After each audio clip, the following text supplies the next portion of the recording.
morning! Good morning! Hindi pa si Blue, babe lang. Hawak lang. Yun man, napakasungit eh. Up! Up! Ang hirap maging ina ng dalawang to sa umaga. Pakakulit.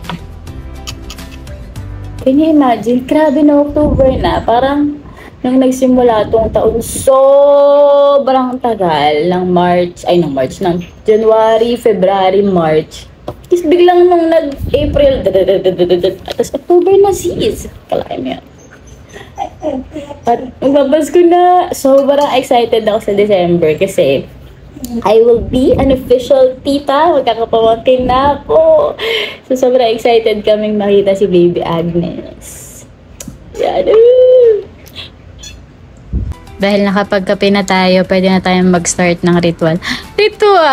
Char, ng routine. So, I start off my day by, of course, thanking the Lord sa mga blessing na na-receive ko for the past days, and even the grace and the mercy and the strength to wake up and face a brand new day. And yan, nagdedwell lang ako in His presence in the morning just to be filled and read on His words, of course, to have guidance and wisdom. How are we gonna go through our day? Then I read on the word, or sometimes I listen to podcasts or preaching just to be filled. Ang dami na kasing basura na finifeed sa atin everyday ng mundo. So we have to also feed our spirit with the right things. After niya, nagsusulat na ako ng mga dapat kong gawin for the day para alam ko yung mga kailangang matapos at yung mga pwede ko pang i-delay to be productive. Yung universe, alam talaga pag madami kang gagawin. Brown out. O, diba? O, anong gagawin natin today? Down na! Thank you, Lord!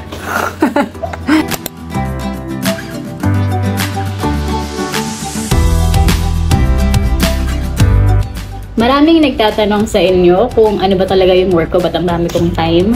I am a VA/EA to foreign and local clients. Siguro I'll just create a separate video for that. Yung journey ko, paano ako nag-start sa online career, paano kayo makakakuha ng clients, saan ba ako kumukuha ng client, magkano ba yung pay range, all of those jazzy things. Okay, so kung may question kayo, drop it in the comment section para I can cover that in my next video.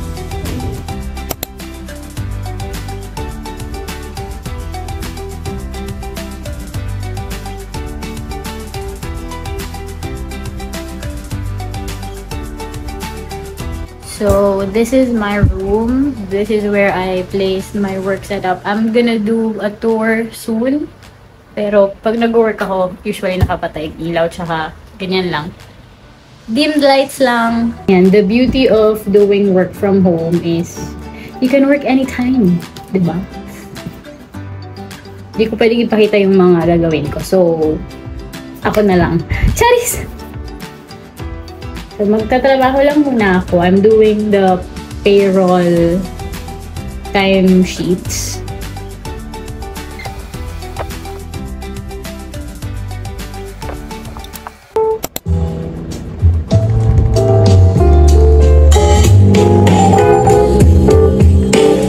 We're done with the work. Pwede na tayong magliwaliw. Liwaliw. So, patayin lang muna natin itong kinain. Ito lang siya.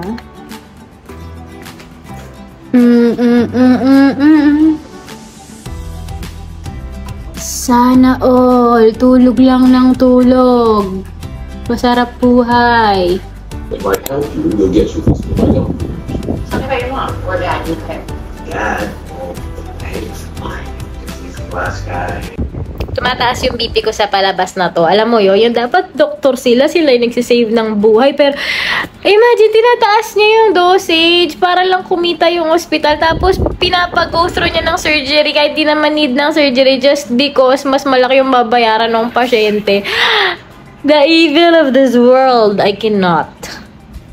Wah! Anyway, tapusin na natin tong vlog dahil wala naman ako ibang gagawin. Manonood na lang ako. Sige lang, masaya matutulog mamaya. So, thank you again guys for watching. Do not forget to like, share, and subscribe. And again, comment down below kung ano yung mga videos na gusto nyong makita in this channel. So, thank you for watching and I'll see you on my next one. Bye!